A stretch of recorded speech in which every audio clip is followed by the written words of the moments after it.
Sports fans, we are approaching the equinox, the cornucopia of the sports year with everything going on right now.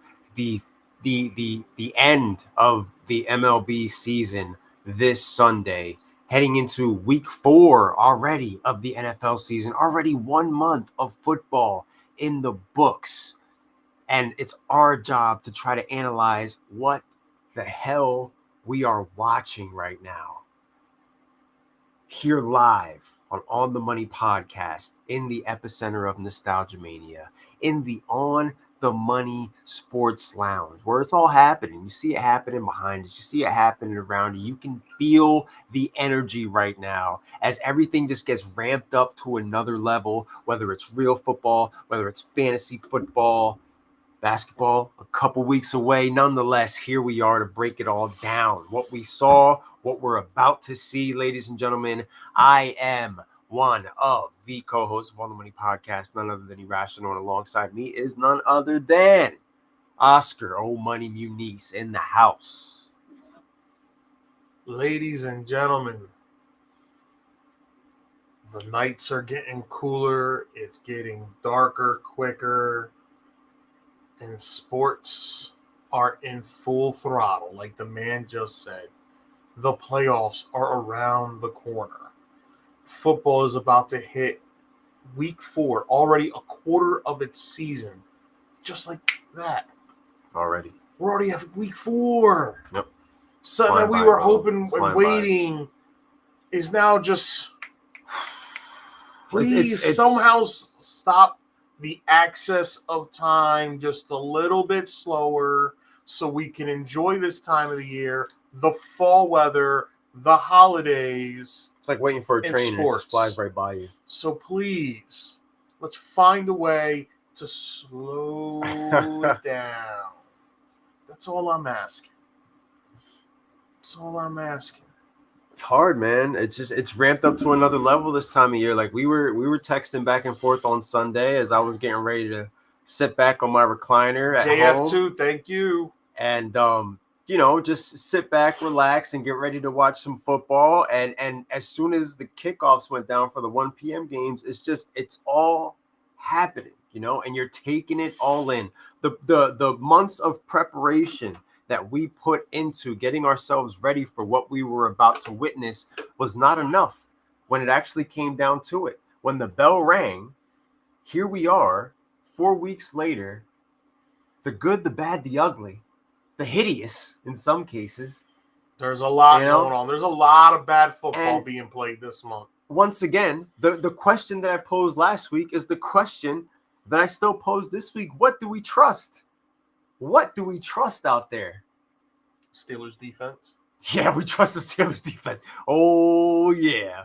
TJ Watt, Steelers defense, part of my only undefeated team left in True Legends.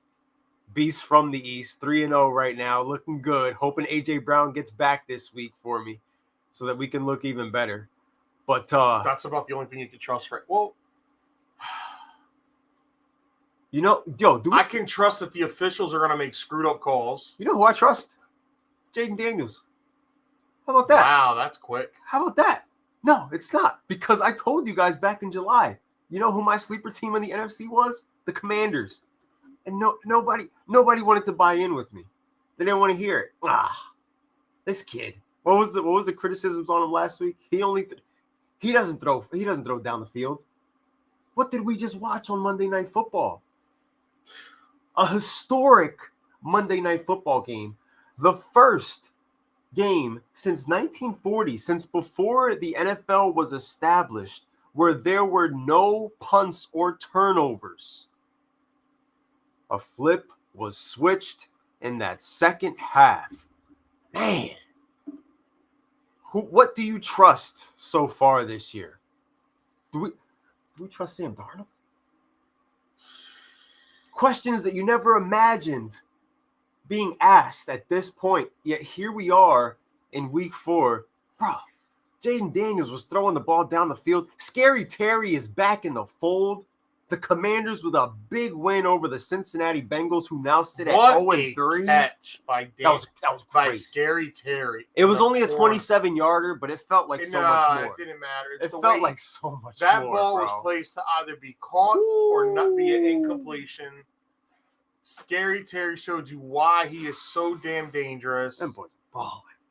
He's finally got a guy that's good. Jaden Daniels has a ton of experience under his belt from being a starter in college. We already know what he could do with his legs. Monday night, he showed you what he could do with his arm. Yeah, Monday we saw what he can do as far as down the field. And Luke McCaffrey getting involved. Like, Scary Terry. Sadly, just when we thought Elite Eckler was back, boom, he got the concussion. But he looked so good, bro. Like before I seen that he 22-yard so run, and I went, Like it was before he got hurt. I felt a little concerned as a Brian Robinson owner, because it was like, damn, dog, like this guy's getting the catches, he's getting the run, like, like, and it's in a messed up way. It's one of those things where it's like, if you're a B-Rob owner, of course you're gonna feel a little bit better about it now. But prior to that injury, dog, Austin Eckler had you sweating a little bit because he was out there making things happen. What up, Mike? Mike D. What do you trust so far after 3 weeks of football, Mike? Listen, that's the question that I want to pose to everybody. The Commanders, and right now the Commanders look like the most consistent team in the NFC East. And their defense played better than people expected out of them. Because you got to remember, they're going up against a desperate Cincinnati Bengals team that is looking for a win. Language, Michael. Language. I trust Malik Neighbors. Stop hating on... Bro, you had the Commanders in first place in your predictions for the NFC East, so you're not going to sit there and bash them just because they beat the Giants, dog. Like, come on, man. And so far, Mike had the hot take. Dallas in last place. Yeah, literally the standings are more or less how Mikey predicted them to be right now. The Dallas Cowboys are in last place in the NFC East, so that's crazy to me right now. Like, I never imagined... Like, I know one thing that I'm finding hard to trust is that Dallas Cowboys defense that's averaging, allowing 137 rushing yards per game right now. King Henry mauled those guys. Like, there's like, I'm gonna steal a page from Cody Rhodes' book right now. I'm gonna look over at you and I'm gonna say, so what do you want to talk about? Because like, like. Where do we start for tonight's pod? Well, let's start with the East. We're talking about the Commanders, rightfully so. Their defense, wasn't much to talk about because Joe Burrow was doing his thing. Joe Burrow, threw for over 300 yards, 3 touchdowns, and he was doing what he wanted. Jamar Chase was doing what he wanted. Chase Brown was getting some love. Zach Moss was getting some love. They were playing catch up to the Commanders, but the whole time. Their defense is very suspect. It was suspect last year, and nothing's changed. So we're back at it where the Bengals are now looking at themselves at 0-3. Meanwhile, Commanders are 2-1. Commanders are 2-1. And honestly, they shouldn't be 2-1. And I'm going to get flack for this. If Brian Daboll had gotten his head out of his ass and knew that Graham Gano was injured, he would have gotten a kicker 2 weeks ago, and they would have beaten the Commanders. Daryl talking his shit. Daryl's 2-1 right now too, so he's talking his shit. Neighbors so good he made Daniel Jones. The Giants quite honestly have beef to be 2-1 too. However, coaching matters in this league, and Dan Quinn has got those Commanders believing in him a hell of a lot more than Brian Daboll got the Giants. Well, we're talking about the Bengals defense being sus. The Giants defense is sus too. They went up against the Cleveland Browns team this past week. That's sus. Like there's a lot of sus going on in this league. When you pay a guy guaranteed money, you have no choice but to play him. And you can't bench him, even though Jameis Winston at this moment in time may be the better option for the Cleveland Browns. The Commanders beat the Giants with field goals and screen passes. And this week, the Commanders beat the Bengals in a shootout. Like, the Commanders had the lead, took the ball downfield, scored again. Did what he had to do. He never punted, and he scored on his drives. No turnovers on the game. No turnovers from Jaden Daniels. By either side. Jaden Daniels, I thought, was the best quarterback coming out of this class. Quinn's been to a Super Bowl, bro. Let's never forget that. Quinn's been to a Super Bowl, Mike. Yeah, they lost the whole 28-3 debacle, but he made it there. Man, the energy on that Commander sidelines this past week was like different. Like I said, the Commanders are the most consistent team. They're in the NFC East, and right now, if they were to play Philly, they'd beat Philly. When's the last time you saw Washington sidelines high-fiving each other? They're excited. Like hugging. There's change. Dan Snyder's gone. The evil monster under your bed is gone. Man. It was... Oh, Mike, what's wrong, Tito? He just wants to hate. He wants to hate on the Commanders right now. But you picked them to win the division! He, like every other team and Dable's going to be fired when the year's over. Because if the Giants don't make the playoffs, Dable's getting the boot so that Shine can keep his job. Come on. Well, the Giants are about to be 1-3. They're going to lose to the Cowboys again. Now, this is where I'm going to go with this. Uh-oh. Tomorrow is a must-win game. Not for the Giants. For the Cowboys? Because we know what the Giants are. It is a must-win game for the Dallas Cowboys. Yes, it is a must-win for the Cowboys. If the Cowboys lose tomorrow night, they got some shit going on out there. They are 1-3. And that they can bring in schedule Belichick. Only gets worse. I'm hearing rumors of Belichick being tied to the Jacksonville Jaguars. Hey, we want to talk about teams looking bad. Dallas needs to win. Yes. There's no ifs. There's no ands. There's no buts. There's no wiggle room. Oh. Dallas must win. Stop, Mike, because I've seen coaches get fired and GM stay behind. Stop, Dito. Dude. Listen, Mike. Culo cagao. That's it. Culo cagao. Listen, you can't tell him nothing right now because the Giants just won a football game against a team nobody expected them to beat. They're going into Thursday Night Football. I didn't think they could beat the Browns. Against another team that nobody's expecting them to beat, and the Dallas Cowboys, who are also the Dallas Cowboys right now reeling. Like, they are against the ropes waiting for the bell to ring so that they can go and get some Gatorade. I read a tweet yesterday that said Malik Neighbors is going to make the Giants keep Daniel Jones thinking he was phenomenal. Malik Neighbors was phenomenal. The only reason Daniel Jones looks good is because of Malik Neighbors. I have nothing bad to say about Malik Neighbors. Malik Neighbors is amazing, right? Noli, Eric, Terrell. Yo, Cowboys look bad, yo. They look bad. Cowboys look bad, yo. I picked the Cowboys to win the division too. I picked the Cowboys. And they look bad. I picked the Cowboys to defeat the Eagles in the playoffs. Ooh. Buddy. Daniel Jones was efficient this past weekend. He had an excellent game. He made the great reads that he had to. Devin Singletary, thanks a lot for not scoring, bud. He's going to score tomorrow. Devin Singletary, anytime touchdown. And Noli, congratulations.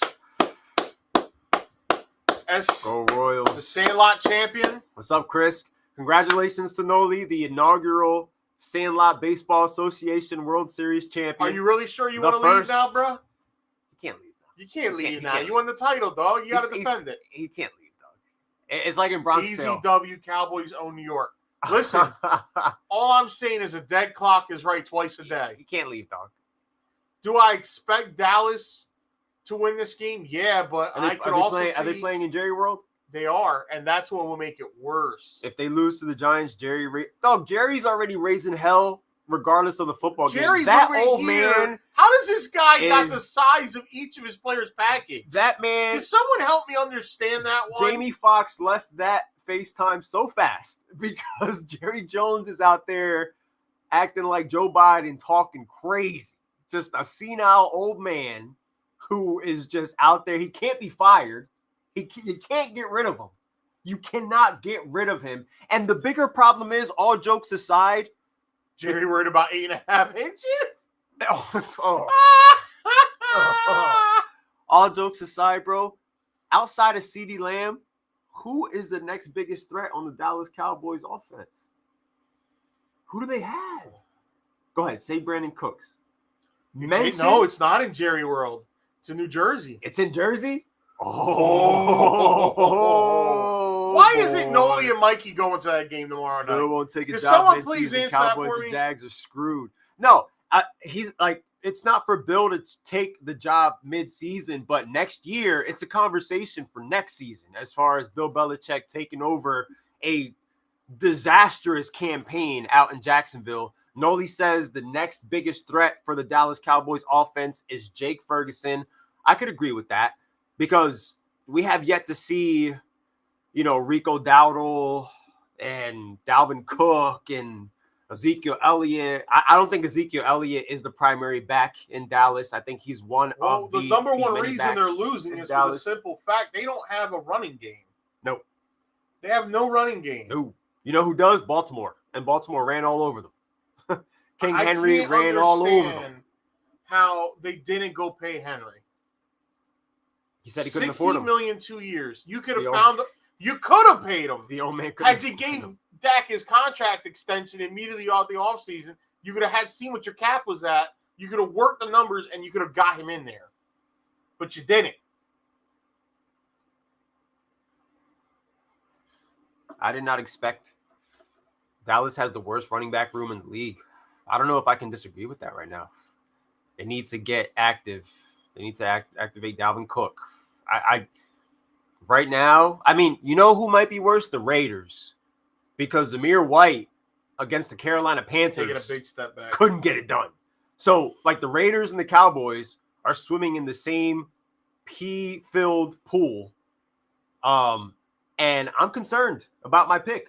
I am concerned because right now this division is looking very, very unpredictable right now. And that's in part a credit to the Giants for winning a football game I didn't expect them to win against the Cleveland Browns. I did not expect them to go out there and do that. Shame on you, Cleveland. Cleveland is just... I picked the Browns in my pool, but in my heart, I was sitting back watching that game. I know you loved it. Yeah, I know you loved it. You had to have loved watching them just... And then Dallas got me hyped up at the end. I'm watching Dallas go, oh, yeah. They're about to do it. I was getting excited. I can't believe that the Dallas front office is taking instruction from that senile old man right now, who just clearly... I don't know how you have a board of directors. I'm pretty sure they have a board of directors. I don't know how his son doesn't find a way to remove him. Get him out of there. Like, how do you get him out of there? Find some dirt. You got to get him out of there. Like, he's a detriment to that team. Like, he's paying people he shouldn't pay. He's taking too long to pay the people he should pay. I have no idea what's going on. Jerry Jones is coming out and saying some of the craziest things. I don't wish ill harm on anyone, but the Dallas Cowboys may never win a championship until he passes away. Excuse me. They're waiting for him. And a lot of people believe that. They're waiting. And the front office, without saying it, they're waiting. What up, bro? And I feel bad for Cowboy fans because he is the problem. I think he truly is the problem. He's a problem he can't get rid of. He's the Vince McMahon of NFL. Yeah. And there's not enough people coming forward. Wow. There's not Me enough and Paul people... said it at the same time. Yeah, there's not enough people coming forward to talk about what this guy is actually doing out there. But it's clear as day when he opens his mouth that, like, bro, this is why. Like, this is it. You're the reason. Coming out and saying you can't afford Derrick Henry? That was crazy. That was the dumbest thing I heard. Dumber than him? You could have figured a way around with that cap and could have got him here. And guess what? The Dallas Cowboys wouldn't be 1-2 right now. They quite possibly would be 3-0. Because that's how important that run game is right now. And they have none. They thought their answer was a cheap Ezekiel Elliott because they saw that he did decent in New England last season, which he did have a good season, but he didn't carry the bulk of the load.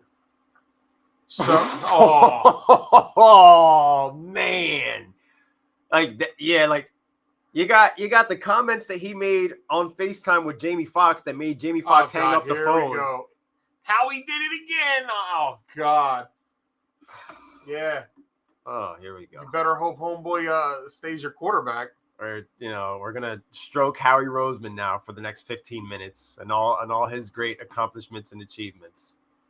Yeah. Like signing a quarterback to a $100 million deal and 2 years later trading him.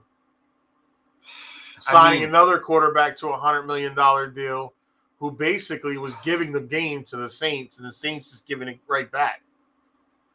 I didn't watch any of that game.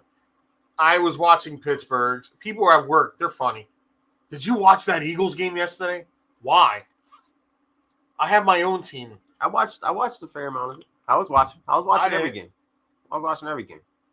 I was. Eagles defense came through.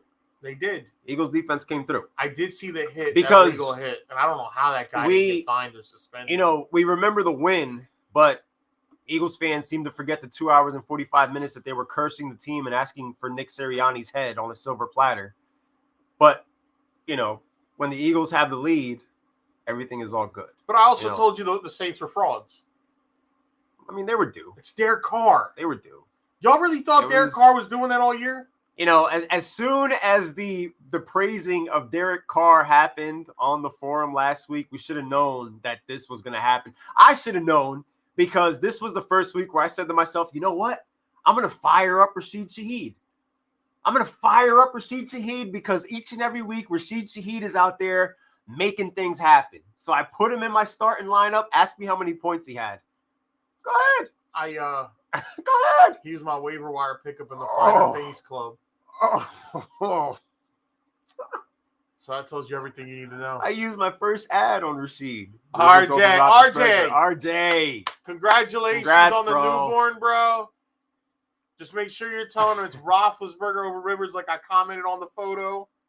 Happy for you, my guy. Fields over Wilson. Look at He's right about that one.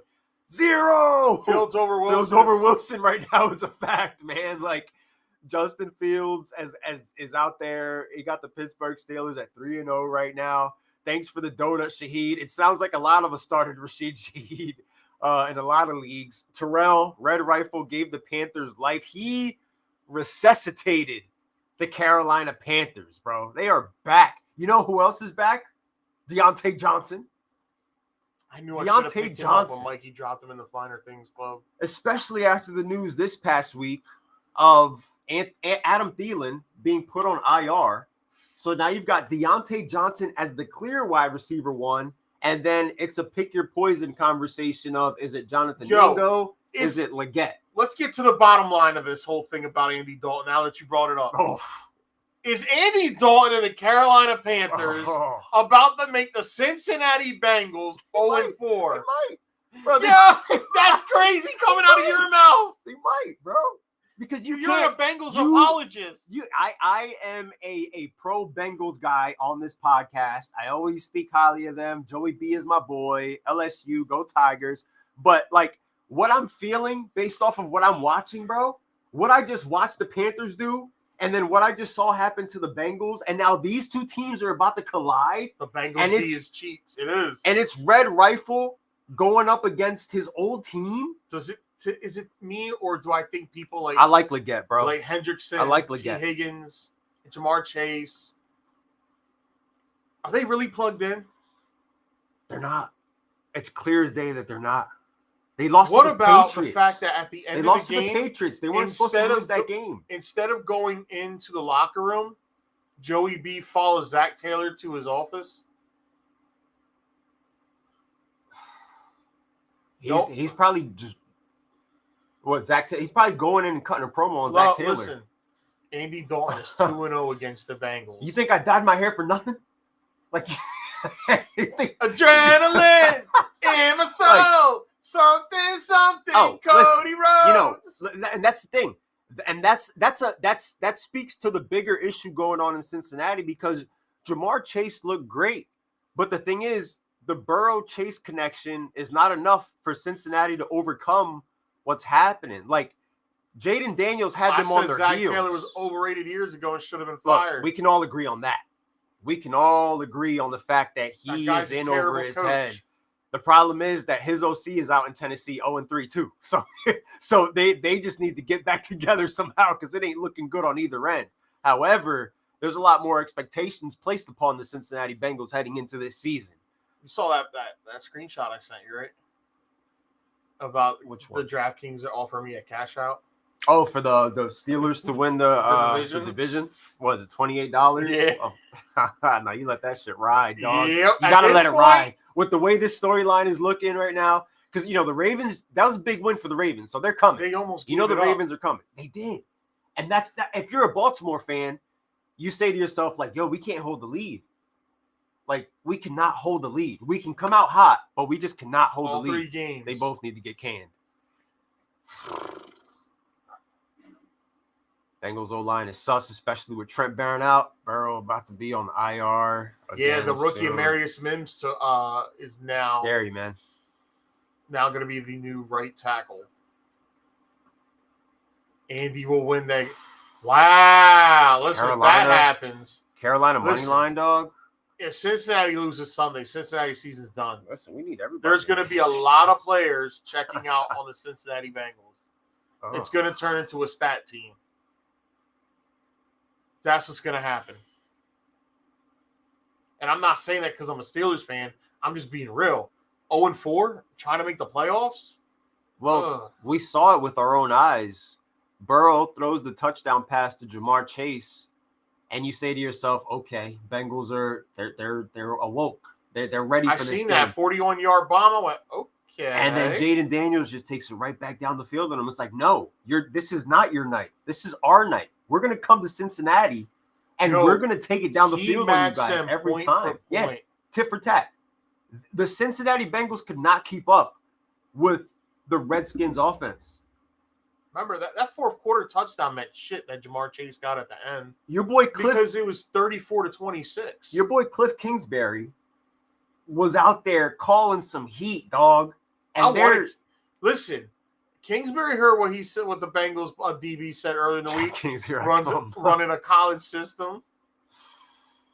Man, they had them on their heels. And I think that's going to be the issue when it comes to the Commanders. Like, a middle-of-the-pack defense is going to be on their heels the entire time. Carolina Panthers O-line got a lot of hate because of Bryce Young, but did you know, I went back and I got to retract the statement I made last week where I said he was getting killed behind that line. If you go back and look at the stat from last week, the week 2, Bryce Young only was pressured 4 times.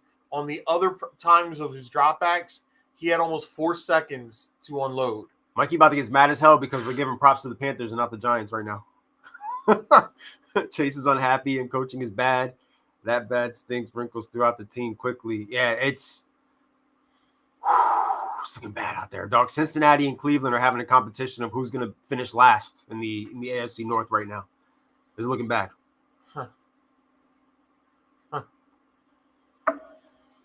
Ravens and Steelers are going to mess around and make the playoffs. And the Browns and the Bengals right now, like, after what I saw from the Browns and after what I saw from the Bengals, it's sell. The Browns are beat up too. Like, but the Steelers are beat up too. The Steelers don't have one of their corners.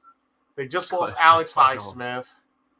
Nick Herbig is going to be taking over for the time being at the outside linebacker position, with help from DeMarvin Leal. Don't talk about my Giants. It's better that way. Listen, dog, y'all won. You got a game tomorrow, and then we'll figure it out from there. All right? Now. We'll figure it out from there. That's all we can do. Listen, if the Giants win tomorrow, Mikey's going to be unbearable. If the Giants beat the Cowboys tomorrow, you got to ring the alarms. I don't think it's going to happen, but if it does, because we have to. We cover every possible scenario on this podcast. If the New York Football Giants money line, if the Giants money line hits tomorrow night, bro, like, this is bad.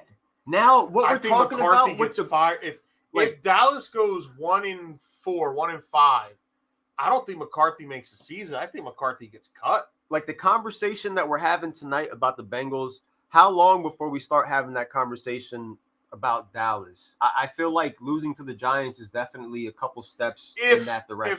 If Dallas Like, were to lose to the Giants, because I don't think they will. history shows the Giants just Yeah, can't beat I don't the think Cowboys. I don't think they'll.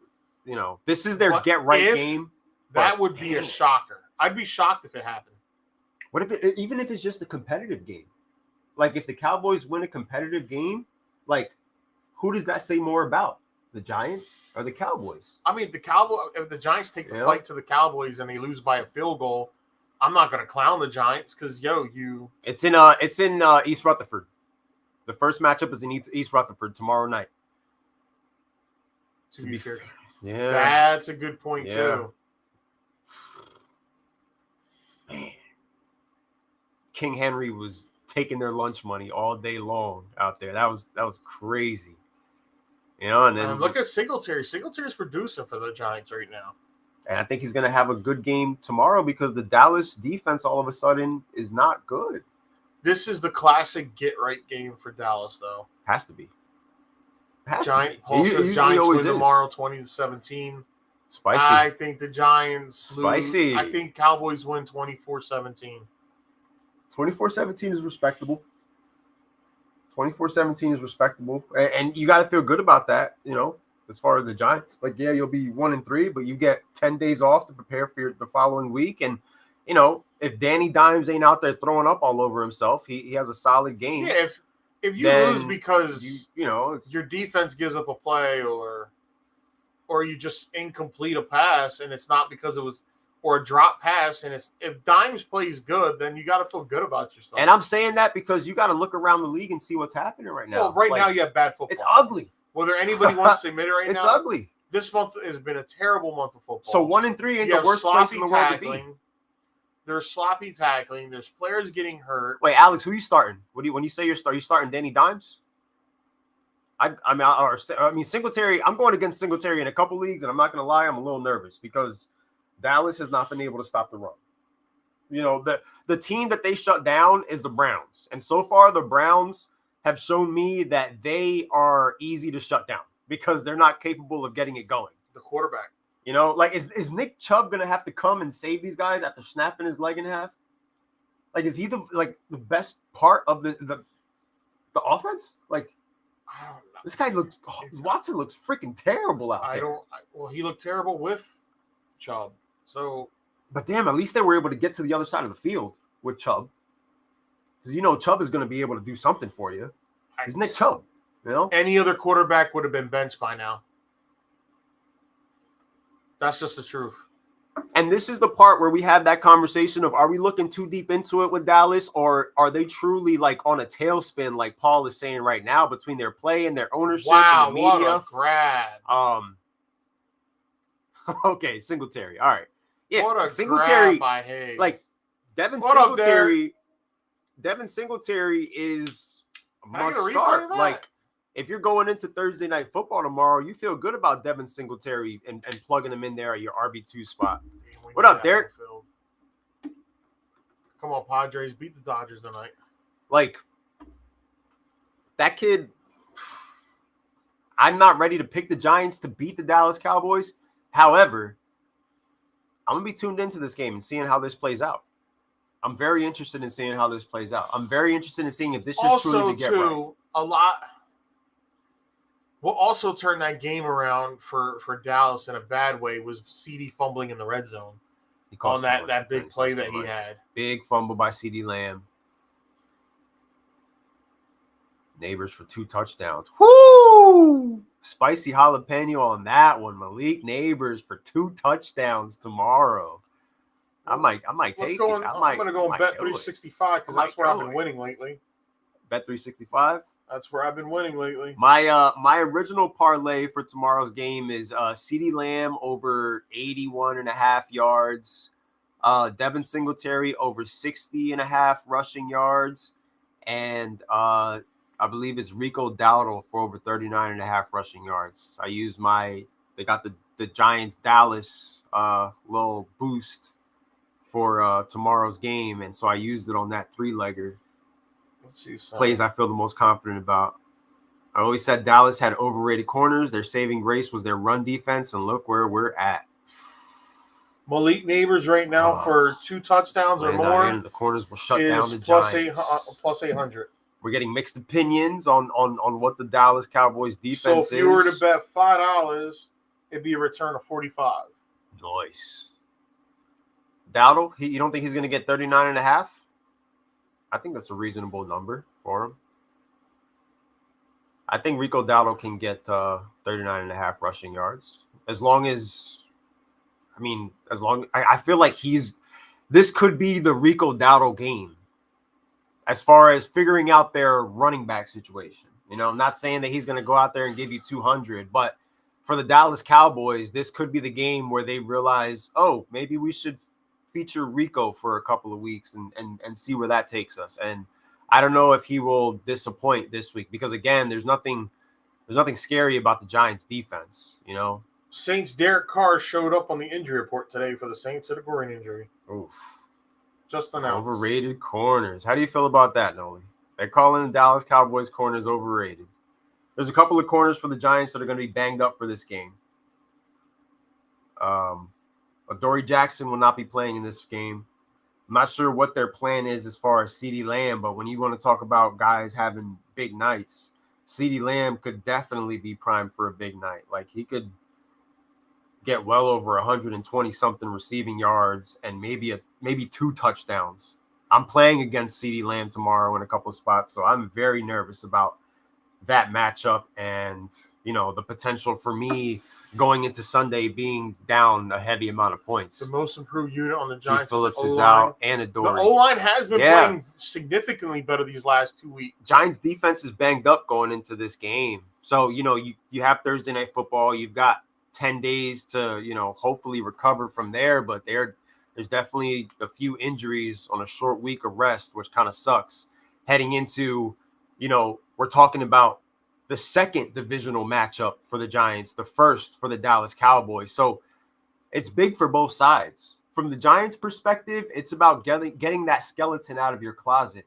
Yeah. And for the Dallas Cowboys' perspective, it's literally about what you said, getting right. Getting right and taking care of business. Dalvin needs to play. I don't understand. Yeah. You are one more person talking about it. As far as involving Dalvin Cook up to see what they can get. I think Noli was the one that mentioned it earlier. Like, Cowboys fans want to see what Dalvin Cook can do, and for some reason or another, the Cowboys aren't doing it when they truly don't have an identity as far as running the football. And I've grown up seeing enough Dallas Cowboys football to understand that part of the Dallas Cowboys identity on offense is being able to move the football on the ground. Shit, Chris. Came out the cave because tomorrow the Cowboys aren't going to be able to stop nothing running. Whoo! Chris coming in hot. Giants fans are coming in hot right now, dog. They're coming in hot because they just got a big win this past week. Feeling real. This is a big one. And they know this. They don't want to lose this game. Singletary going to have like 100 yards rushing and 2 touchdowns. They'll activate him for the Steelers game. Don't do that. And then that's the thing. Like, we're talking about get right game. After this game, the schedule gets tough for the Dallas Cowboys. Like, their next 4 or 5 matchups, nothing is given to them. So they're kind of hoping that this is the get right game for that offense, because after this, you're going to be playing nothing but like contenders, division leaders, and teams that are also trying to get right. Because, like you said, there's a lot of shitty football going on out there. There's a lot of ugly football. Pat Mahomes has 11 touchdowns and 9 interceptions in his last 8 regular season games. He's only thrown for 300-plus yards one time during that stretch. Need that. My opponent this week is a Cowboys fan. Parsons needs to be a true linebacker, not a defensive tackle. I'm loving the input that you're giving right now, because it's input that you're giving where you sound like you are a fan of the team, but you're also being objective about the football team and looking at the last 3 weeks of football and saying to yourself, like, we got to clean this shit up. Because the Dallas Cowboys heading into the season are an 11-12 win football team, and right now they do not look like that whatsoever. A lot of teams don't look like that, but it's just one of those things where the crown was bestowed upon them. And as of right now, it's like if you're a good defense and you take CeeDee Lamb out of the equation, like how can they actually beat you on offense? What do they have? You know, what do they have that can actually like intimidate you? I don't know. Because they're not even getting CeeDee Lamb enough involved as they should. When he's clearly the reason why they're going to, you know, win football games. Like he is the key. As I don't have a horse in the race, Cowboys looking like last in the division. Man, this is rough. This is rough. The shifting, the shifting of the bashing has all of a sudden gone to the navy blue star. DJ's expected to fail. He's going into the game chilling. But Dak, I mean, I don't know if he's going into the game chilling. Neither team, I don't think, is going into the game chilling. He's expected to bury the Giants, and he doesn't. ESPN is going to have a field day. We started 2-3 last year and finished 12-5. So it's just preseason football, potentially. The offense is so predictable. Burying teams in week 3 is hilarious. Oh, that means we have a chance, Noli. We ain't dead yet. We're going to come back with the Monday Night Miracle. And then we're going to go into the bye week. And then we're going to go into Indy. Yeah! Dion and Shador will be the new additions for the Cowboys next year. They're not drafting that high. Giants look good in their win. Cowboys look weak in their loss. And then it's funny because this is also a matchup where you're going to tell right away how it's going to be. You're going to set the tone immediately. Dayball is going to have to go in there at home and set the tone against a team that has owned them the past couple of years. And if you're Dallas, you're going out there to set the tone too against a team that you've dominated for the last few years. So it's all about a tone-setting type of play early in the game that is going to just take momentum into your side. This is a game that, if the Giants win, could be one of those propellers that could propel them to beating other teams and outperforming others and maybe making a playoff push. Oh, for the Giants, it would mean more than beating any other team. It would mean more than beating anybody else because they can't beat the Cowboys. It's finally beating your bully. Yeah. They cannot beat this team no matter what. Whenever they are matched up against this team, something happens to them. Fire Sirianni's goofy. Get him out of there. I'm glad that some Eagles fans are seeing the light of day when it comes to that fraud, Nick Sirianni. It's the talent on the field getting shit done. It ain't him. He's just in the right spot. He's a cheerleader. He's just in the right spot. He ain't the genius behind all that shit that's going on. If anything, Dom should be the one coaching the team. Big Dom. Big Dom. Drewski checking in. Street Beast is agreeing with Noli as far as, you know, maybe we're burying the Dallas Cowboys far too soon. I mean, we did say this division right now is super unpredictable. You know, we're not completely sold on who the Eagles are. We're impressed by the Washington Commanders, but we're also thinking to ourselves, like, how far does this go? The East has a lot of storylines. Yes. Their confidence goes through the roof. They start playing with a swag and good luck. Yeah, Danny Dimes is going to grow his beard back out if they end up winning the game. The Giants win. They're dating models.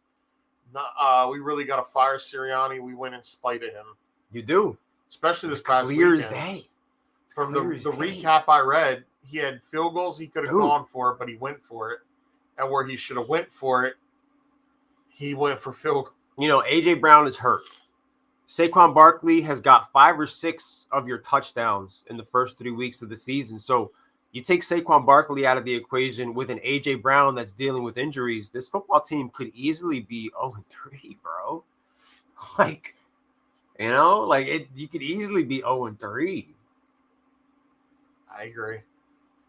No, we really, it's crazy to me. And I said it, bro. Howie Roseman did not want to be firing another head coach. Kellen Moore's offense is so. Kellen Moore got fired from the Chargers. Is it him or is it the quarterback? Is it him or is it the quarterback that's not capable? Because I've seen Kellen Moore he made quarterbacks look capable. So is it Kellen Moore's offense or is it Jalen Hurts' inability to run that offense? I mean, they're going to run Saquon to the ground. Hurts is still having questionable turnovers. That interception I saw was piss poor. Smith is not meant to be the wide receiver 1, which is why Dallas Goedert came out there and saved the Philadelphia Eagles with a massive play. Dallas Goedert in crunch time became the wide receiver one. When all the chips were down, it was Dallas Goedert, Saquon Barkley. And to their credit, the Philadelphia Eagles defense coming up big and stopping a Saints offense that was scoring for 2 weeks straight. Saquon Neal exploded. Oh, jeez. Y'all are Saquon's knee just will wrong. the knee. And this is why the Giants will lose tomorrow. With attitudes like that. Oh, man, bro. Y'all wrong. Y'all should not be wishing injury on no one, even if it happened to y'all all the time. I'm not wishing injury on Saquon Barkley. I know that he is the spark plug of the Philadelphia Eagles offense right now because it ain't anybody else. It's A.J. Brown when he's there, but he ain't there. A.J. Brown is the number one target. When he's there, they're all the more dangerous. But he's been hurt. He's questionable to come back this week. I'm thinking he does. I'm hoping he does. But if he doesn't, you got the Philadelphia Eagles going up against a Tampa Bay team that owns them. Go back and look at the history books. Tampa Bay owns the Eagles. So you want to talk about confidence going up against an opponent? Like the Tampa Bay Buccaneers are as confident playing the Eagles as the Cowboys are playing the Giants right now. Because when the chips are down, the Bucs eliminate the Eagles from the playoffs. So they know how to cover Hurts already.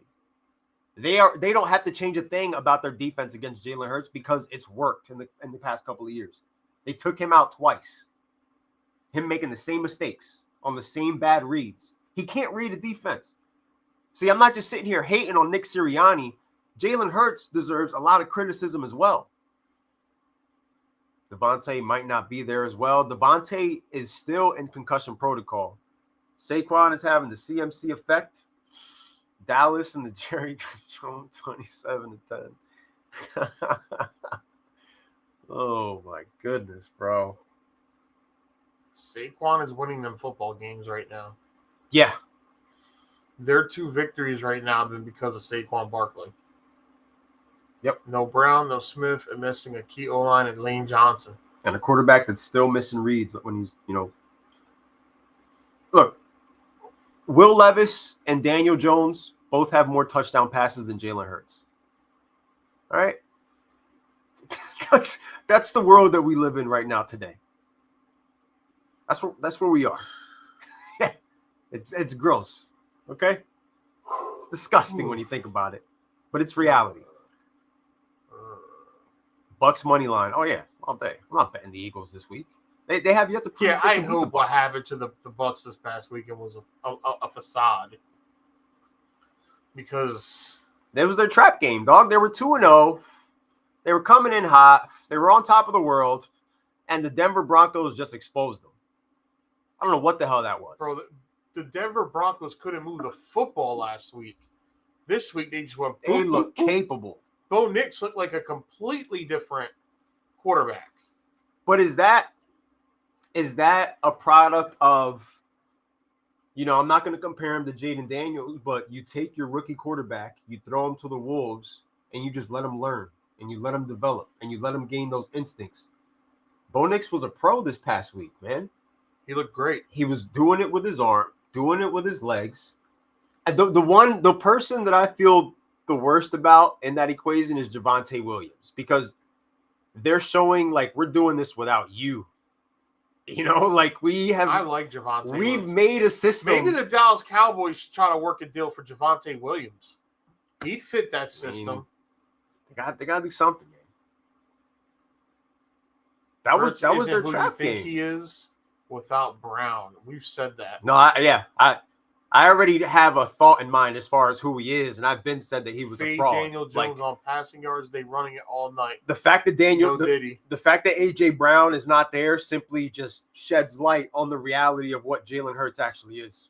He's the same. This is the same Jalen Hurts that we saw before AJ Brown got there. It's that same guy. It's that same guy. The 9-7 wild card early exit. It's the same person. He hasn't developed anything. And now Lane Johnson is hurt. So, you got one of your key clogs up front that potentially is not going to be there for this game. A Bucks team that's middle of the pack, but you don't have to be a great defense to figure out Jalen Hurts because he's not a great quarterback. You know, if they're not able to run the ball successfully in this football game, get ready for it. Like a lot of games with the Philadelphia Eagles, ugly football. Trap game because that Denver is the reason why. I don't know. Williams measures. Oh man, what the hell is Jerry Jones thinking, dog? You got all Jamie Foxx's friends getting in trouble right now and shit, and this guy wants to be on FaceTime talking to him about packages. Like, that's why Jamie Foxx hung up so quick. He was like, "Yo, are you kidding me? Like, I'm about to go to jail. they're gonna use this, and I'm about to go to jail, dog. Like, my whole bench is hurt in fantasy. I'm in shambles. Well, who's on your bench? Do you have Puka Nacua and CMC who's out in Germany and AJ Brown? Like, do you have like the trifecta of the injured players? Like, I'm curious. I can't really say I have one team that has all those players together, but I do have those players sprinkled out in different spots. So I guess it's easier to kind of make some adjustments. But if you are stuck with a lineup where you have like Isaiah Pacheco and freaking AJ Brown and Puka Nacua, you're just saying to yourself, like, yo, like, what am I supposed to do here? According during the practice over the summer, this video just recently got leaked. Okay. So it wasn't a FaceTime. My bad. Nasty work by the Cowboys still. Like, in the past 2.5 months, I've heard Jerry Jones say that the Dallas Cowboys were drafting 24th because they're the 24th best team. I've heard him say that they couldn't afford Derrick Henry.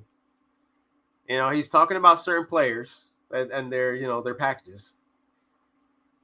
Like, oh, it's terrible. This guy, ever since Dolly Parton did the halftime show for them on Thanksgiving, he has completely unraveled. Completely unraveled, bro. Like, is he on meds or anything? Is there something that you could do about it? Like, is there anything that can be done? I don't know. I just think it's terrible. They need to figure their shit out. And hopefully tomorrow night, if you're a Cowboys fan, they figure their shit out tomorrow. I think they will. I think that tomorrow night, rejoice Cowboys fans. I think tomorrow night is going to be your get-right game because I don't believe that the Giants are going to be able to beat them. I don't think so. I think that again, Cowboys, Browns, two totally different situations. Nobody believes in the Browns. We believe the Cowboys can get it together. And if there's any team that they can get it together against, it's the New York Football Giants. But just like we say, it's how you win, it's how you lose. If the Giants go out there at home, they give them a fight, and they've got that home crowd believing that the Giants have a shot to win this football game, we're going to have that conversation of what did Thursday Night Football say more about, the Cowboys or the New York Giants? If the Cowboys can't put this team away by multiple scores, it's going to be one of those age-old questions. Did the Cowboys win it? Or did the Giants lose it? Yeah, it could be. It definitely could be. Like, where you're happy you get the win, but in the back of your mind, you're like, oh. Yes, I am disgruntled, okay? I am very disgruntled, and I'm doing my very best to be objective as far as my play calling heading into this week. Even if we don't win, as long as it's competitive, it's not a get-right game for Dallas, and I agree with you, Mikey. Like, it's one of those things where you go out there, you fight, you know what I mean? Like, you punch them in the mouth early, you make some mistakes along the way, and at the end, maybe an Aubrey field goal determines it. Like, you go back feeling good, you know what I mean? Like, this is a team that has dominated and owned you guys for the better part of the last 5 to 6 years. So you feel good about a competitive matchup with them. And at 1-3 in the NFC, when you look around and see what's happening, like, look what's happening with the 49ers right now. Look what's happening, like, there's a lot of openings in different spots. There's a lot of storylines. The Niners look like a team that may miss the playoffs. That's brutal, bro. The Niners have lost. McCaffrey's in Germany right now. to see about Achilles, but I don't think McCaffrey plays this year. And I know a lot of people aren't going to be happy, especially people who picked them in the top 5. We're not getting the number 1 pick next year. We don't know how to tank, bro. If anything, we'll end 7-10 and miss out on the opportunity to do that. They're already taking moral victories before the game even started. So, and now you find out Javon Hargrave is hurt. He's Hargrave out for the year. Is done. You know, Debo they're saying he's weeks away from being back. And after all the hype, Trent Williams may miss some time. I heard he's hurt. We're still waiting for Brandon and Ayuk to have a big game. He's been limited in practice with a back injury. Yep. This is starting to look like a Super Bowl hangover. Yeah, I'm going to have to agree with Mikey on that one because you guys are going to be so heavily favored against them that you should be able to put the Giants away easily. Me and Chris and Sandlot Baseball were the only two in the group while everybody was not clowning us, but saying we were crazy when we both said we're staying away from CMC. That the moment the Madden cover came out, me and Chris both said, yeah, if I got a top pick, we're out. And everybody was like, Madden Chris or not, I'm still picking if he's there because he's CMC. And it wasn't just you. It was multiple people that said that. Yeah. Me and Chris were the only ones like, nah, bro, I'll pass. I'd rather take whoever the top receiver is. Well, that was maybe the only thing me and Chris agreed on. The league that I have Christian McCaffrey in, it's an 8-man league where I got him in the second round. Now, if this was, let's say, a 10 or a 12-man league, I'm talking about getting him at the end of the first round, where I feel as though it was still great value, but it just shows you how there was a very polarizing discussion about him starting back in June and July because we were getting the updates. Like, whether we wanted to believe it or not, we were getting the updates. And we did what we wanted with that information. You know, it's Christian McCaffrey, the Madden cover, the Madden curse. Like, we all the information was right there in front of us. I was like, done. You know, and the part where it sunk into me, where I got scared, was an hour before Monday Night Football, where he said he wasn't playing. That's where it became real for me. So it was like Sunday had already passed. We hung out that Sunday. We were watching football. Wasn't thinking about it at all. Monday Night Football, where they said he's out, that's where it was like, oh. And then Chris looked like geniuses. I wanted nothing to do with CMC this year. Hill and Lamb were next, and both have been meh. Well, Tariq Hill's been a bust so far, man. Like, that's a discussion that we can definitely have. It's not his fault. It's not. I think it's not. Well, the rumor is Tyler Huntley is going to start Monday. Tyler Huntley? Yeah, I think you might actually get something out of Tariq Hill this Monday. He gives them a better shot to win. Gives them a better shot to win, and he can throw the ball deep. Mm-hmm. So that works into Hill's favor. Because Tyler Huntley's skill set and Malik Willis' skill sets, like, how far apart are they? And all they got to do is study what happened last week and be like, okay, this is what they're not doing. This is what they're not adjusting to. And this is how we'll be able to beat them with, superior wide receivers. Listen, everybody really hasn't, no one's really been a superstar yet in fantasy. What's helped teams is bonuses. But I think Hill's numbers will go up. I think McDaniels is too good of a coach.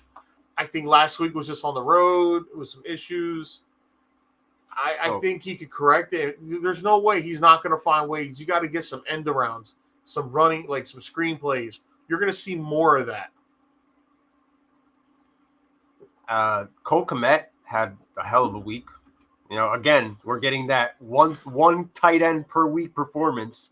And this past week, it was Cole Kmet. Whoever out there is bitching about abolishing the tight end spot on your fantasy team, you're a bitch. It's going to be plain and simple. It's going to be a conversation next year. That's a bitch move. I'm telling you. To even think about saying. It's tough, man. It's tough out here. You want to get rid of a kicker? Fine. You want to get rid of a defense? Fine.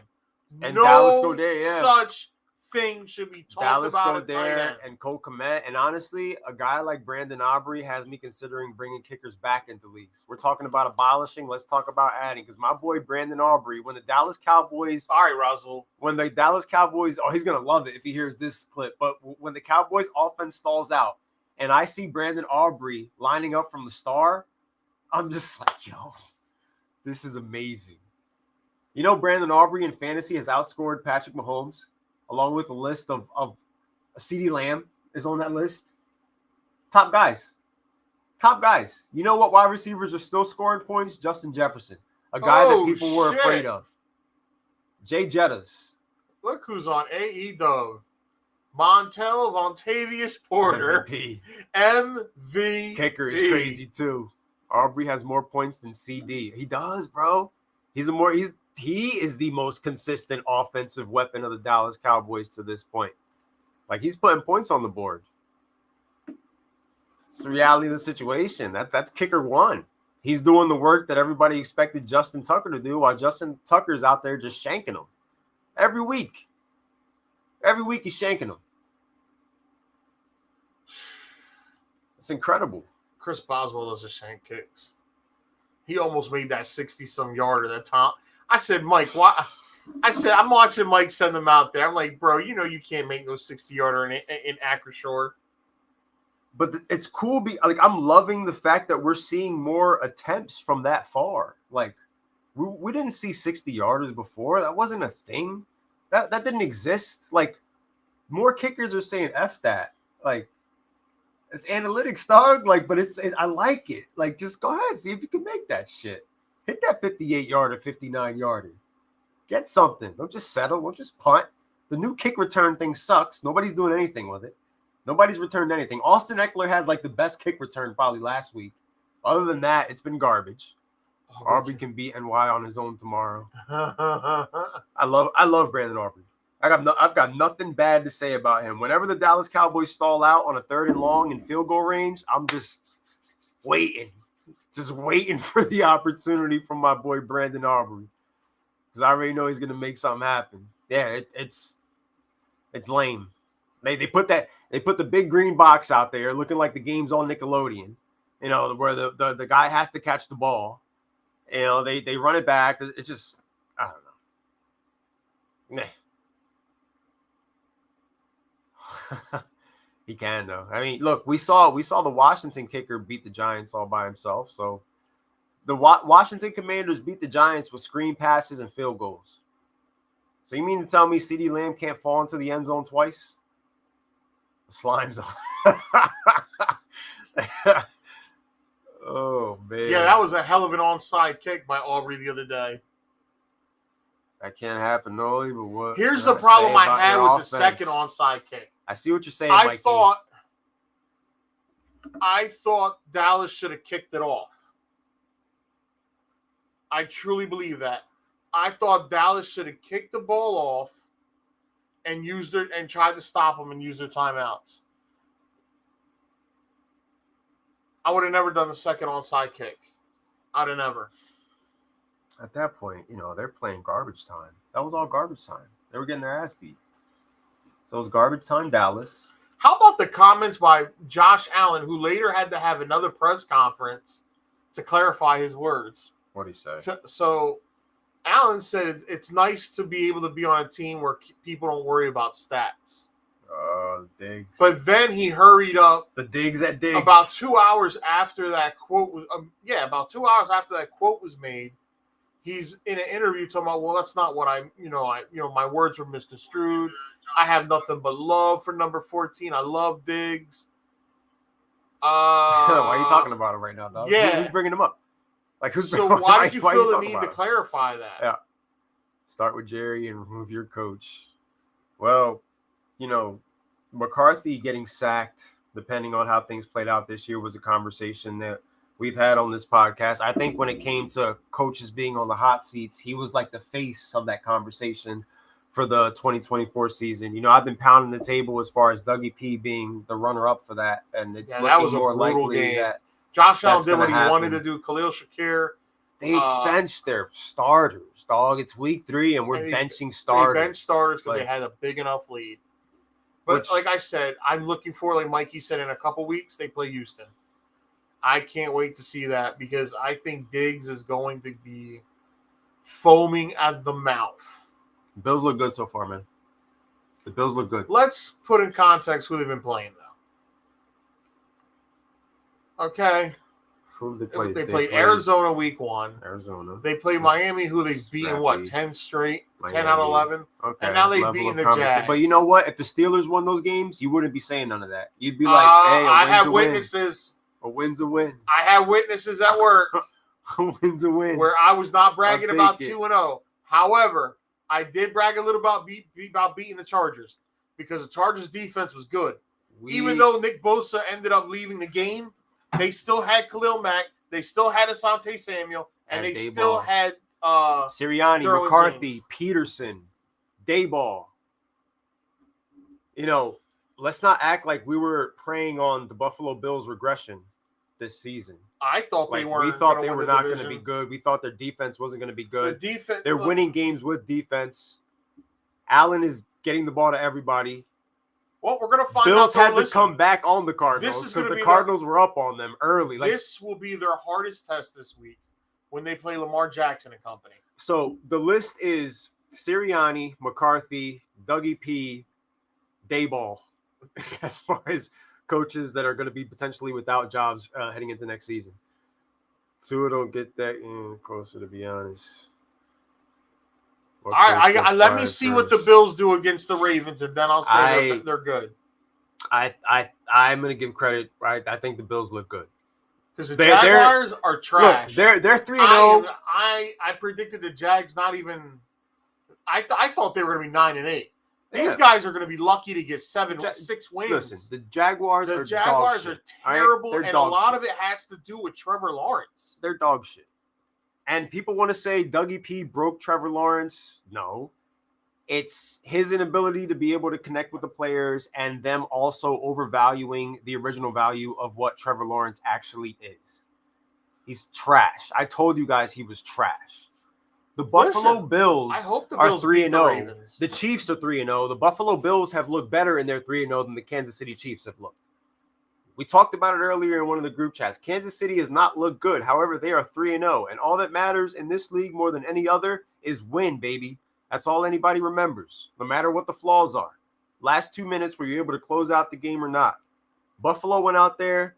They dominated another opponent. I'm very intrigued by the Ravens versus Bills matchup, as well as the Buffalo Bills versus New York Jets matchup, because let's not forget, I picked the New York Football Jets to win that division. And now, they're 2-1. I am not going to argue with you on that. It's unfair because you pick Miami and the Tua injury just changes everything. All of that, for Miami, because we know they ain't contenders. A healthy Tua doesn't lose to the Seahawks on this past Sunday. Yeah, I don't agree or disagree. Don't even remember that game. I wasn't even watching. Oh, it was terrible. I wasn't watching anything. It was terrible. It was, the Dolphins were inside Seattle Seahawks territory like 3 times, came away with nothing. Red Zone was on the big screen, and they barely even showed a highlight from the Miami Dolphins Seattle Seahawks game because there was nothing going on out there. And Mikey brings up the point that the Ravens lost to the Raiders. Ravens just got their first win of the season. Then you know what? Nobody's good. The Ravens just got their first win of the season. So then nobody's good. Wouldn't it be more impressive for the Ravens to beat the Bills? Are you gonna bash the Bills and not give the Ravens credit? You don't expect that because the Ravens have the reigning MVP on their team. I think the Bills are gonna beat them. I hope so. I think the Bills are gonna beat them, dog. I won't be crying. And they just add another element of just mystery to what this AFC playoff picture is actually going to look like, because there's a lot of bad records on I trust the Jets defense more than I trust the Bills defense. Bills defenses look good, but again, level of competition, I totally get it. Offensive side of the ball. Against it, but the Cardinals offense isn't bad. We still don't know who the Cardinals are. And like Mikey said, Cardinals were up on the Bills. Bills had to come back in that football game. And to their credit, they did. They did what they had to do. But the Cardinals had them. They threw them for a loop. To my Super Bowl NFC prediction, that doesn't look good so far this year. Me and Paul are we're simultaneous as far as the New York Football Jets go I to think the win Jets that may be the division. class of that division. It's not going to be pretty, you know. If the Dolphins can just stay afloat, because I'm going to go out on a limb, and Tua's going to be declared medically cleared to play. I'm saying this right now that Tua's going to be cleared to play. As soon as that 4 games is up, I personally think if the Dolphins can just stay at 500, a healthy Tua is going to put them back in the position they need to be in to get to the playoffs. I don't even feel comfortable watching that guy play football anymore. Turn the channel. Like, it's just one of those things where it's just like, ugh, like, just slide, bro. Please. Just slide. If he gets cleared, he's going to play. Marvin Harrison has awoken, ladies and gentlemen. And not for nothing, the Arizona Cardinals and the Washington Commanders have a date this week at 4 p.m. And this is going to be the fantasy football matchup of the week. The Cardinals are either going to be 2-2 or the Commanders going to be 3-1. Both defenses are bad, and both offenses can push the ball down the field. It's going to be fantasy points galore. Mikey says neighbors over MJA. I get it. But if a doctor medically clears him, he's going to play. Yeah, that's brutal. Just maybe nobody should watch the Dolphins play. I'm not going to watch him play. I'm trying to see. Yeah, I don't want to watch him. I just don't. I'm uncomfortable watching this guy. I want you to retire, bro. No offense. Either retire or learn how to QB slide. You cannot lead with your head. You, of all people, can't lead with your head. Stop it. All right? Get a bigger helmet if you're going to go out there. And, it is what it is, bro. It is what it is. I pray for you because I don't want to see more of what I saw, the last couple of years when it comes to him and the injuries. As of right now, I have him out of the equation. I don't know if they're going to be able to play catch up because even with him back, they can still get beaten.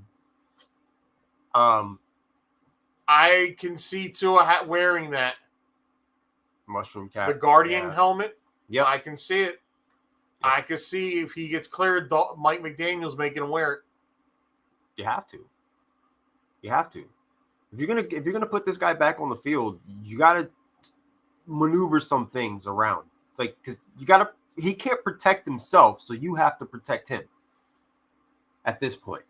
Which is crazy because, he went an entire year without getting hit last year like that. An entire year. I don't know. I don't feel Should he retire? Yeah, but it's not going to happen if he gets cleared. I'd like for him to retire. And I'm sorry to say it, but when the Steelers play them, if they do, I'm going to watch. Sorry, guys. Well, I'll be watching this Monday night when we go up against Tyler Huntley. Monday Night Football, the second doubleheader. This past Monday was fun. It would have been a little bit more fun if the Jaguars just, gave a little more oomph. It would have been more fun for all of us. But, I don't like these doubleheaders. I think they're stupid. I thought it was cool. I think the Bengals and the Commanders saved it. Just a super entertaining football game. Fantasy points. Everybody who was waiting for Monday Night Miracles, there's a good chance that you probably got it in the Monday Night Football game with whether it was James Cook, whether it was Josh Allen, or on the other side with Daniels, Burrow. You could at least make it respectable, even in your losses. The Tua situation, routine tackle, what happened? Think twice. Messed up because he's cleared to retire. He gets nothing in return besides telling his family he made it to the NFL. It's the contract he signed, bro. It's not like he made nickels. He still made money. This is why teams have that in every clause, though. You guys got to understand that. Every time you sign a player, no matter what happens, it's like what I'm about to say. At the end of the day, a team has to do what's also right for them. Because if they give $124 million and the guy's not playing, you're going to be bitching because your team ain't got money to go sign free agents to make your team better. What I'm about to say is going to sound insensitive, but when all is said and done, they're going to use his brain for science to study research and advancements in CTE, because he is going to be another case of that. As he gets older, his mind is going to deteriorate at a rapid speed, and he is going to be no different than a wrestler that took 50 chair shots straight to the head. Like, that's another point. It's the same because we'll sit back and we'll go back and watch the Attitude Era, and we won't bat a fucking eye knowing damn well what happened with Benoit later on in life. We watched The Rock hit Mankind over the head 40 times in front of his kids, But now, knowing what we know, it's different. Marquise Pouncey was on Ben Roethlisberger's podcast the other day, and he goes, it's in a very unfortunate situation. He goes, I live in Miami. And he goes, but when you sign up to play football, you sign up knowing what can happen. Yeah, you're right. He goes, right. It is what it is. He goes, I knew when I signed up for football that I might not be the same guy when I'm in my 40s, 50s, and 60s. He goes, however, but I also signed up for football because I knew it was my dream and I knew I could make money and I could provide generational wealth for my kids and that they don't got to go through shit. Street Beast brings up a good point as far as Tua himself. I think like the conversation that we had about Jalen Hurts with AJ Brown, Tua has benefited from having a pure wide receiver one that he could be able to, look what, Godwin and Mike Evans have done for Baker Mayfield and his career and bringing him back to prominence. Sam Darnold, Justin Jefferson, like you give a quarterback a true wide receiver one, all of a sudden we're having a different conversation about that quarterback. Hell, look at what the Panthers did this past week, dog. We thought they didn't even have a pulse. The Red Rifle went out there and slung it and completely embarrassed a Raiders team that. And Paul, that's something that the problem with a lot of players in all the sports, they don't save their money. They don't save their money and they don't think about life after football while they're playing football. Like, you got to be ready. It's like, listen to Marquise Pouncey. Marquise Pouncey has created a new wine. He's got a brand of wine out. He's got a brand of tequila out. Like, he's finding ways to make money, and that's what you guys got to do. But that's also the Players Association should create programs. You make enough money where you should allocate stuff like that for players. Yeah, it's it goes all around. The blame can be shifted all around when it comes to something like that. Tua got that Aaron Hernandez. Worse, bro. Like he's got like a wrestler's brain right now, like with the hits that he's taking. Like he's got like the Jeff Hardy like type of shit going on with him, bro. Where like he's taking the bumps. He's on some. He ain't gonna be thinking clearly down the road. And again, it's your choice. You're a grown man. It's just one of those things where I'm scared I'm gonna be seeing another Hamlin type of a situation on live TV when he plays. I don't worry that same way when I watch other players, because other players, it hasn't happened to them as often as it happens to you, bro. Like it's always you. So I was so I doubled down on the fact where I felt like you should have just you can't be going head first into anybody. Not you. Slide, bro. The league has made it's not that hard. The league has made it very easy to protect the quarterback, and you got to be able to protect yourself as a quarterback. Why are you guys still running out of the pocket? The pocket's there to protect you. What are you doing? Players are being smarter with their money now, and we can only hope. Well, look what Luke Kuechly did. He had he had his concussions and he retired early. Smart man. Andrew Luck, man, you can knock him, but like that guy took a beating, bro. Where would Andrew Luck be right now? Physically. And sadly, football catches such a bad rap, but what do you think an MMA fighter's brain looks like? After every fight, dog. Boxers. Mike Tyson crazy. Like, you don't think MMA fighters are having concussions while they're fighting each other? Come on now. Let's stop. And it's hard to walk away. It's hard to walk away. Boxing too, like you said, like as a rookie. I think concussions happen a hell of a lot more in that sport than it does football. Shit's crazy. You got a better chance of watching someone die in an MMA fight than you do watching football. Yeah. This is true. I just think he should leave. But no one's going to stop watching MMA. Williams a bust, or you think the NFL's too much for him? Talking about Caleb? Do you know what, though? every single week that I watch that this. team. Listen to me real quick on this one before you get into your thought. You could drafted Marvin Harrison Jr. Then you could have drafted Joe Alt, and you still probably could have traded for Keenan Allen. And Justin Fields would have been your quarterback. Well, they fleeced the shit out of the Carolina Panthers. So, but all right. So to my point, Chris, does anybody stop watching boxing? I mean, I've stopped watching it because I just feel like it's turned into a little bit of WWE, but it's not for the same reasons. Like I feel uncomfortable watching to him at this point. But for as far as Williams, MMA is very young in its existence, though, Paul. MMA is very young in its existence. I watched MMA's been around for 24 years, hard body, 24, 27 years. The NFL's been around for 100 years. So there's going to be more deaths. The dude did die in boxing last year. I forgot about that. There will be more deaths linked to NFL over MMA and that. But Street Beast, Caleb Williams, each and every week I watch him overthrow passes where the wide receiver has the corner beat. Like, the Bears have the plays. He's overthrowing a lot of guys from what I've seen. Like, the Bears-Colts game was a disaster. It was just Anthony Richardson. You want to talk about somebody that's worrying me right now. Anthony Richardson, the Colts managed to win the game because of the fact that the defense kept getting the ball back from Caleb Williams.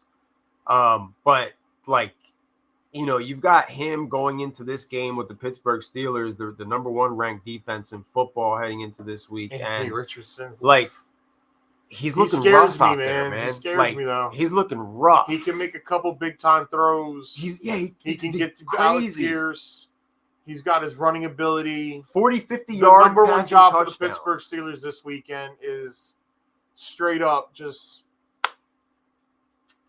taking out Jonathan Taylor. And he doesn't use his number one wide receiving option in Michael Pittman. Michael Pittman is costing people weeks in their fantasy matchups because he's just not scoring. He's not getting the ball. He's getting these 40-yard bombs to the guys like Alec Pierce and guys that you've never even heard of before that he's getting the touchdowns to. And then when he's not doing that, he's getting stupid-ass turnovers. Just ugly turnovers. The one where they were at like the 5-yard line and he just like teardrops it and it's a pick. I was like, oh my God. Like, it don't get worse than that. I'm living through it right now with my quarterback, and then I'm watching one of my fantasy quarterbacks do it too. It's like, yo, stop. One of you stop. Like, please. One of you stop. Because combined, you got like freaking 11 and 12 Richardson's turnovers. got to learn. He's a raw young quarterback. He's gonna make a lot of those like horrendous plays. It's just gonna happen. It's like, from me, it reminds me a little bit of Cam, because there's games where Cam looked hideous, like he couldn't do the basic shit on a football field. And there's some where when everything's going his way, he looks like the MVP that he was crowned in the league. Like when they went 15-1, like when everything's going a certain way, everything's flowing. JT was flowing. Richardson wasn't. Defense came through for him. If it wasn't for the Colts defense making big plays, they lose this football game. And then you got 3 teams in the South that are 0-3. Like, he had that one win. Who did the Colts beat to get that win? The Bears, right? Yeah. Colts beat the Bears. And I honestly think there's too much hype built around some of these QBs coming out of college. Steelers will hold opponents to under 20 points. The defense is rolling. I'm not a fan, but who don't like good defense? Yeah, I always respect good defense. Right now, I think teams are averaging less than that. I think it's the numbers like, 10 or 11 points right now of offense?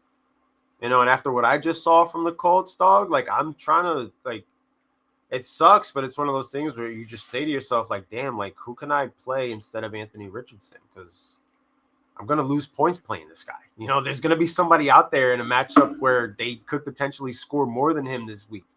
Because, the 11 points that he gave me this week didn't really help me anywhere. based on the projections that he was supposed to get.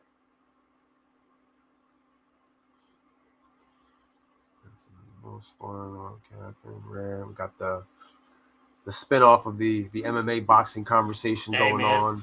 No one Concussion can tell conversation me that's going to that continue going on. Nobody can tell me when these fighters are getting knocked out, they're not getting concussions at the same time. You're talking about a fist with 5-ounce gloves hitting someone's skull. It's brutal. I mean, for those of us who grew up watching wrestling, you know, we saw that shit almost every week. Chair shots. You know? One chair shot. Listen, I did backyard wrestling like a crazed maniac when I was a teenager. I took a chair shot before. That shit hurts. And my ears were ringing for a little bit. If you were lucky enough to go watch live ECW shows in the 90s like I was, you realize, oh yeah, all those guys got a concussion tonight.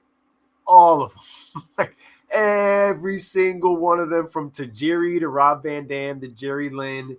These guys are out here actually kicking each other in their face, dog. That's crazy. Like that, what they're allowing these men to do right now is crazy. So I look back at football and I'm just like, it is different. It is different. It is different, but at the same time, yeet. Oh man. So what? Like, okay. But a boxer's also getting hit in 12 rounds. So we've done a good job of recapping week 3. What are the biggest storylines going into week 4? Like, what's the we already covered what are you the waiting whole to see? Cowboys. We did. We Giants. For the most part, we got the NFC East covered. The AFC South. Like, is Texas going to? Yeah. Remember when I told you guys the Houston Texans weren't going to be all that? And now look what Sam Darnold and them did. They shut them down. Shut that shit down. The Vikings defense is for real, dog. Flores, bro, got these boys balling. 3-0. Whether you like it or not, they're 3-0. Oh, and Justin Jefferson got another touchdown. Because he's scoring each and every single week. And so is the Vikings defense. Remember everybody was scared to touch Justin Jefferson? Yeah. More scared of McCaffrey. Even after? Yeah. How are you more scared to draft Justin Jefferson, but not scared to draft a guy who had a chronic knee? Bro, Darby Sam Darnold might have got himself locked in. Job. You know, this year was supposed to be, let's see what McCarthy can do. But now all of a sudden the conversation changes because you've got the Vikings and the Packers 2-1 versus 3-0 battling it out to see who's going to be that number 2 team that's going to try to bring it to Detroit. Like, that's what we're doing here. Like, you're vying for your spot. Like, this has wild card feel to it. You got the Packers against the Vikings that nobody thought was going to be 3-0 at this point. Vikings defense is playing good. You know, a lot of things look shitty right now. The Vikings are not one of those things because the Vikings are actually playing complementary football, and Aaron Jones is out there balling too. They're running the football. They're throwing the football. Naylor's looking like the wide receiver too. Jordan Addison is coming back into the fold this week. So, like, I mean, you know, we got to give some of these teams their flowers, man. Like, Sam Darnold is having some type of a renaissance, and we don't know how long this is going to last. You know, you ride the wave for as long as you can. But the fact is, you know, there's a lot of teams that haven't won a game yet. Vikings haven't lost a game yet. That's correct. Yeah, we're, you know, moving closer to another McCaffrey surgery potentially. So what's that going to mean for him moving forward? Like, it's a tangled web. It's a tangled web that we weave. But nonetheless, there's a lot of matchups that I'm looking forward to. I think that, you know, your matchup is going to be an interesting defensive struggle. You've got the Cardinals and the Commanders, which I can't wait for because I was so high on Kyler Murray and Jaden Daniels as far as, you know, fantasy and drafting them everywhere. You know, Eagles versus Bucks, Bills versus Ravens. Like, we've got some big matchups. Niners are losing. Texans offense is not steady. Vikings balling. Their defense is tough. Jets are sneaky, though. Packers are playing solid. Yeah. The Falcons and the Saints. That's a big one. It's a big matchup this week. Big divisional matchups that are starting to happen this week. Beat the Chiefs. Yo, the same exact play that saved the Chiefs offense last week saved the Chiefs defense this week. That's insane. Bro, it was the same exact play, Crazy. and the refs tried to say there was no that the player did not get there early and there was no interference. I could not believe that. Crazy. Absolutely crazy. Nonetheless, one team is 3-0. The other is the Atlanta Falcons, the team that I picked to win the NFC South. They will be going face-to-face with a Saints team that is trying to get the taste of an ugly loss out of their mouth after this past week when they lost in the Superdome to the Philadelphia Eagles and get back to their form, as far as, the amount of points they were putting up on a week-to-week basis heading into the matchup with Philly. It's a divisional matchup, a huge divisional matchup. With the Bucs being 2-1, you've got two teams right now that really don't want to lose to each other in the Saints and the Falcons. It's rough out here. It was bad. Yeah. Elite there. Yeah. That lasted That's about over. That lasted The Falcons are beating. Spoiler alert, my one on the money pick, Falcons over the Saints. Oof. I think it's that time to transition into those. I think we're kind of at that point. Yeah. We got the on the money picks. The coup de grace. The coup de grace of the podcast. So, since you mentioned it, I also have the Atlanta Falcons beating the New Orleans Saints this week. Oof. Nobody will gain ground on my 8-7 record overall. I went 2-3 last week thanks to the freaking Bengals screwing it up for me and losing. So my record is 7-8 right now. What's Mikey's? I'm not sure. I think his is the same as yours. Mikey's is the same as your record. Eat or no eat. Sam Darnold hitting the ghost in stride. Oh shit. Yeah, Sam Darnold's balling right now, bro. Like, it's just one of those things where and then not just that, but now here we are in week 4. And this might be the most important waiver wire of them all so far, because whatever's left on the waiver wire, if you're not scooping it up right now, that same value might not be there. A lot of names, the Bucky Irvings of the world, the Emmanuel Wilsons of the world are getting picked up. Chase Brown, Jacoby Myers, Chase Brown, Tutu Atwells. They're not on the waiver wire anymore. They're getting picked up. They're producing, and whoever picked them up is catching on to what they're producing, and they're not going to drop them as easily. Like, it's going to be harder to find these jewels as we enter week 4 now. Mikey's record's 8-7, same as yours. I'm one game behind both. I gotta get it perfect. So yeah, man, like, waivers are looking slim. You got to make those moves this week. In Noli's league, you know how we do the fab bids. After a couple big weeks from these players, I was able to get Christian Kirk, Jacoby Myers, and Emmanuel Wilson, and I only spent $1 on each of them.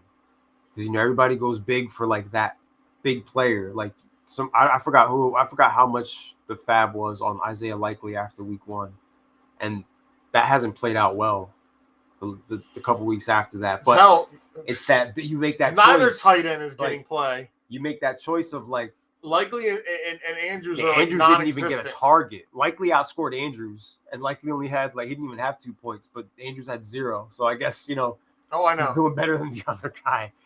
But you ask yourself, do I get caught up in the bidding war, or do I bargain shop and just see what's there for me, who people aren't looking at? But you're running out of time to be able to do that and to feel good about it, because there's about to be nothing left. The waivers are about to be bone dry. People are still pending trades. They're not ready to sell some players. But after this week, the conversations change, just like the conversations changed on this podcast from last week's podcast on some of the things that, based off what we saw.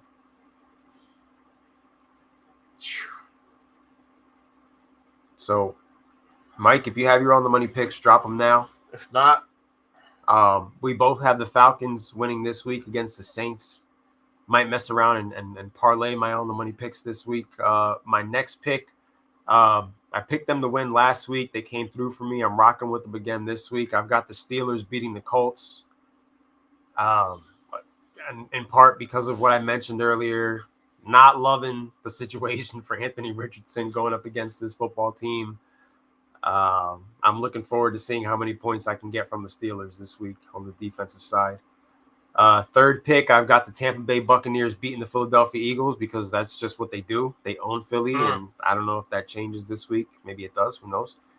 In the shootout that I was praising earlier that I'm looking forward to watching, I've got the Arizona Cardinals serving up the Washington Commanders and L right when everybody's like getting ready to buy in on the Commanders for another W after what they did on Monday. I've got the Arizona Cardinals getting a big victory over the Commanders, big wild card implications for that. And my final pick, I've got the Buffalo Bills over the Baltimore Ravens on Sunday Night Football. I got the Commanders beating the Cardinals. Okay. I got the Bills also beating the Ravens. I got the Dallas Cowboys beating the New York Football Giants. I got Kirk Cousins and the Falcons beating the Saints. And I got the Chiefs beating the Chargers. Again, that's Commanders, Chiefs, Buffalo, Cowboys, Falcons, Chiefs. Mikey has the Jets, Vikings, Texans, Steelers, and Lions. So he picked some games different than us. So you and me picked a lot of the same games. We have two that are different. Mikey veered left, so that could help him out in the standings potentially. But he's got the Jets winning. That is true. He's got the Vikings beating the Packers. He's got the Texans coming up with a victory. He's also got the Steelers beating the Colts. And he's got the beloved Detroit Lions, a fan favorite of the podcast, coming up with the victory this week. Interesting to see if Sam Laporta ends up being able to play in this game. So, as of this past weekend, Sam Laporta and Trey McBride, both with injuries. So, again, the tight end position takes another hit. In other news, Yankees ain't winning the division tonight. Yeah, lost again to Baltimore. Cowboys equals an L. And then my picks to refresh are the Pittsburgh Steelers, Tampa Bay Buccaneers, Atlanta Falcons, Arizona Cardinals, Buffalo Bills. And to double down on one of my picks, my start of the week, I'm going to circle back. It worked out for me week one. I'm going to do it again. My start of the week this week is Mike Evans. So far, I feel like every wide receiver one that has gone up against the Philadelphia Eagles has went out there and balled. Drake London went out there and stole their hearts. Chris Olave went out there and had a good day. Yes, he did. And I think Mike Evans can potentially go out there and have the best day of all of them. You can quote me for saying Mike Evans for 2 touchdowns in this football game against the Philadelphia Eagles secondary. And yeah, that's my start of the week. I got to stop trying to get cute with it. I picked Dallas as my start of the week in week 2. Dallas defense, they've never been the same. Zamir White, we're not sure when he's going to show up. He was my start of the week for week 3. I'm going back to the well. Week 1, I was right. I want to be right again. And I'm going to go out and say that the start of the week for this week is none other than Mr. 1,000 yards per season himself, Mike Evans. Impressive. Indubitably. Where's the Mets game? Oh, and I think the Titans get their first win. Oh, the Mets win got postponed. Week. Yeah, they got postponed because of the weather. Big matchup. Oh, shit. Big matchup to get pushed back. The game got pushed back to freaking Monday. Yep. So when the season ends on Sunday, they still got to play a game tomorrow. The next day. You still have to play. So if you're potentially sentencing one of those teams to the chair because you are. You could potentially burn out your bullpen to get to the playoffs, and then that very next day get smacked around. Like, haven't the Braves been through enough? Yeah. They lost everything. They lost today everything. And tomorrow's movie. Yeah. The hurricane. Yep. That's right. Oh, man, bro. Well, we took you around the world. We've been playing. I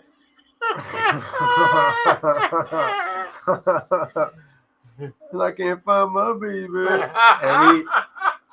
And we covered ground tonight. We gave you the good, the bad, the ugly. We gave you the breakdowns on how we think it's going to play out. Lounge open Sunday? Yes. That's cool because the Titans don't play until Monday, so Sunday's going to be free day. Just worry about fantasy and fantasy.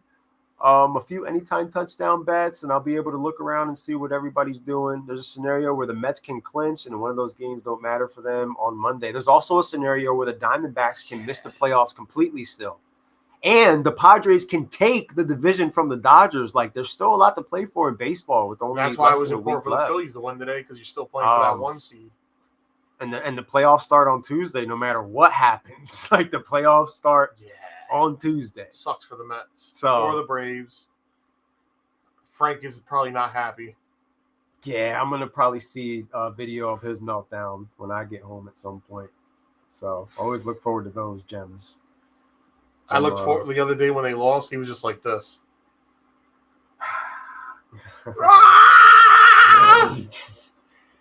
He loses it, man. He loses it better than anybody else in the business. Well, guys, this weekend is week 4 coming up. I hope everybody's ready. It starts tomorrow night. I hope Giants fans are pumped. I hope Cowboys fans are pumped. Because somebody is not going to be pumped at around 11:30, 12 o'clock. There's going to be a lot of shit talking tomorrow. Either way. Oh, yeah. The memes are going to be piling Friday morning. Got a great slate of games this weekend, both college and NFL. Oh, he already posted a video. I definitely got to check it out. Let's not mention, baseball season's ending. So with that, I bid you fair adieu. Yeah. Yeah. And then next week, we will actually be in the real playoffs of the MLB baseball. So we'll be breaking down week 4, previewing week 5, talking about the wild card matchups for baseball and, what went down on Tuesday. This is where it all comes to a head, man. There's just a lot happening, bro. There's a lot happening right now. And this is the place to be because nobody else is going to bring it to you the way we bring it to you and the way that our comment section brings it, with everybody contributing and being a part of the conversation and breaking down how they feel the twists and turns of the NFC East right now with everything happening in that division and, how things are going to play out, what we got right, what we got wrong, on the money picks, starts of the week. Like, basketball starts in a month as well, so Knicks fans are going to be rowdy and bowdy, in the words of Conan. I ain't got time for that. Football season. That means Supreme Baller Society is going to open back up and just opening up old wounds. Like, it's just everything, man. Like, everything's happening right now. When you were a kid, you look forward to the summertime because school was out. But as an adult, as a grown man, like, this is my favorite time of year, man. This is it right here. This is where it's at for me. So, ladies and gentlemen, as always, it's been a pleasure. Shout out to the guys in the comment section for bringing the feedback and bringing the heat like they do each and every week. Look forward to talking some shit with you guys in the forum, the On the Money Sports Forum. If you are not a part of that forum, you are missing out on all the best sports conversation and satire in the world. I don't care where you are. They're lit every Monday. And we will be back same time, same place on the Money Podcast, Mega Powers of Podcasting, live from